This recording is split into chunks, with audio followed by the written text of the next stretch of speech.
Allez, salut les amis, j'espère que vous allez bien. Lundi 31 mars et on est parti pour le brief de début de semaine. On va se faire un tour de l'ensemble des marchés avec ce matin Bitcoin à 81 900 $ et de nouveau de retour sur le bas du canal ascendant.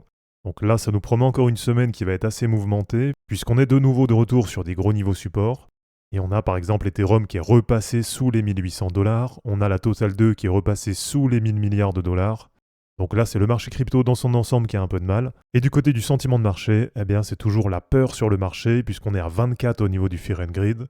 Donc on va voir ça ensemble, on va voir les niveaux intéressants, mais ça nous annonce encore une semaine qui va être assez mouvementée sur le marché. Allez, comme d'habitude, si ce n'est pas encore fait, pensez à vous abonner à cette chaîne, pensez à liker et à commenter cette vidéo, c'est vraiment super important pour le référencement. Et si ce n'est pas encore fait, eh bien pour mettre toutes les chances de votre côté pour le bull run, je vous invite à cliquer sur le bouton rejoindre qui est présent sous chacune des vidéos et à devenir membre de la chaîne pour avoir plein d'avantages, ce qui va vous aider à faire un maximum de performance sur la fin du bull run.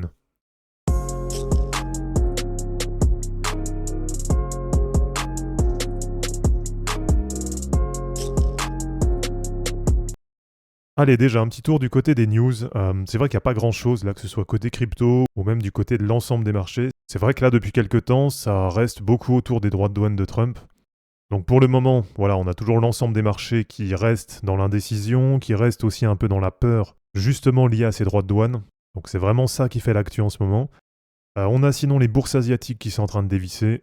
Même si par exemple sur le Nikkei, donc sur l'indice japonais, c'est pas non plus d'hier que ça a du mal, ça fait un moment que c'est quand même pas super en termes de dynamique. Et on voit que là sur la semaine, eh bien pour l'instant, c'est en train de passer légèrement sous le nuage en hebdo. Donc l'indice japonais qui pourrait se retrouver en dynamique baissière. Ça va être quand même assez intéressant à suivre là sur la semaine. Et du côté des indices américains, donc ça je vous l'ai montré il y a quelques jours, c'était en fin de semaine dernière, eh bien on a le Nasdaq qui est quasiment sur son nuage. Donc à voir si ça va réussir à tenir ou pas le haut de nuage. Et on a le S&P 500, voilà, qui est quasiment dans la même configuration, puisque de toute façon les deux suivent beaucoup. Donc là sur la semaine, ce qui va être intéressant, ça va être de suivre si on aura ou non un rebond sur les indices. Donc à voir par exemple si le Nasdaq et si le S&P 500 vont réussir à récupérer la moyenne mobile 50 hebdo. Et par contre, on a toujours le gold qui enchaîne les ATH et qui est maintenant passé au-dessus des 3100 $, avec très exactement ce matin 3119 $ pour le gold. Alors du côté des cryptos, très peu de changements par rapport bien sûr à la fin de semaine dernière. Et donc on a en ce début de semaine Bitcoin qui est sur le bas du canal ascendant à 81 840 $ ce matin. Donc on va voir un peu ce que ça va donner, puisque je vous rappelle que si on a une cassure baissière du canal, voilà donc comme d'habitude, si on reporte la hauteur du canal au moment de la cassure, eh bien en cas de cassure baissière qui serait validée, donc là bien sûr il faudrait plusieurs semaines avant qu'on ait ou non la confirmation. Donc ça voudrait dire avoir la cassure baissière, ne pas avoir de réintégration, donc d'avoir probablement le pullback et derrière un nouveau rejet. Et donc dans ce cas-là, eh bien on pourra avoir un objectif de cassure qui se situerait autour des 52 000 $. Et donc ça voudrait dire à peu près un retour sur les niveaux qui avaient été des points bas à l'été 2024. Bon, pour le moment, on n'en est pas encore là. De mon côté, comme vous le savez, je suis toujours assez optimiste sur le marché. Je pense toujours que le marché va aller plus haut, que de toute façon sur Bitcoin on est toujours en dynamique haussière. Voilà, parce que je vous rappelle que pour l'instant, on a toujours Bitcoin qui est très largement au-dessus de son nuage sur Ishimoku.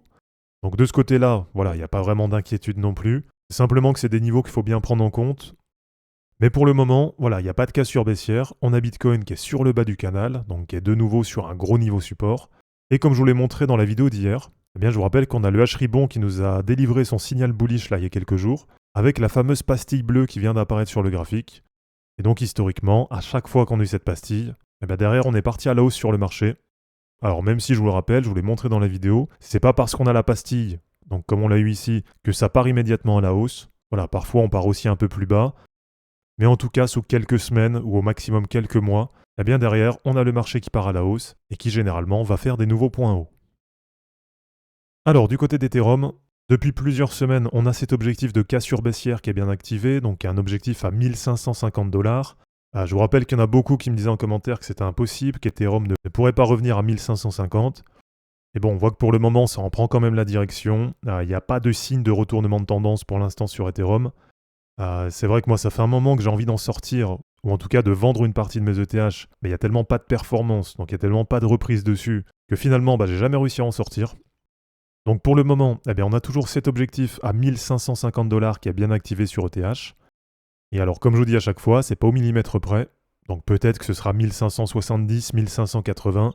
Voilà, on verra au moment où ça arrivera dessus. Mais en tout cas pour le moment, il n'y a aucun signe de retournement de tendance sur Ethereum.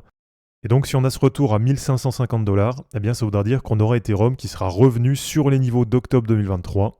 Et donc finalement, quasiment sur les niveaux d'avant bullrun, ou en tout cas d'avant hausse sur la plupart des cryptos. Donc pour le moment, Ethereum, c'est toujours pas bon du tout.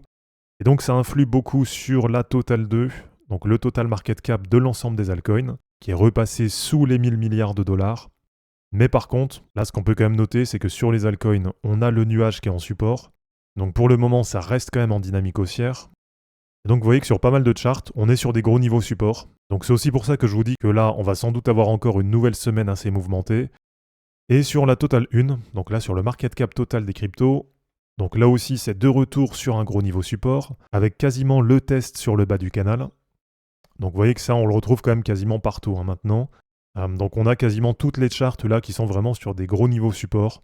Donc tout simplement à suivre sur la semaine, eh bien ça va être est-ce que ces gros niveaux support vont casser à la baisse. Là si je vous mets par exemple l'objectif de cassure, voilà il est là sur la Total 1. Donc si on vient à casser à la baisse, eh bien, ça voudrait dire qu'on aurait un potentiel retour de la Total 1, donc du market cap total des cryptos, autour des 2250 milliards de dollars. Donc à peu près un retour sur les prix de début novembre 2024. Et donc ça voudrait dire à ce moment-là avoir 100% de retracement de la hausse. Alors à noter aussi, là par exemple sur Ishimoku, on a des croisements qui vont peut-être avoir lieu, avec par exemple ce croisement baissier de la Tenkan Hebdo qui pourrait passer sous la Kijun Hebdo. Donc là, ça nous mettrait un peu dans la même situation que le croisement qu'on avait eu à l'été 2024. Et vous le voyez encore une fois, on a pas mal de similitudes entre la période actuelle et la période de l'été 2024, qui avait été une période de bottom sur le marché. Donc à voir si une nouvelle fois, on a le marché qui va poser un bottom là sous quelques semaines et qui va réussir à repartir plus haut. Et voilà, si je vous montre par exemple sur les altcoins, sur la Total 3, eh bien là, on a eu le croisement baissier Tenkan Hebdo, Kijun Hebdo. Et pour le moment, on a toujours les altcoins qui sont dans le canal baissier.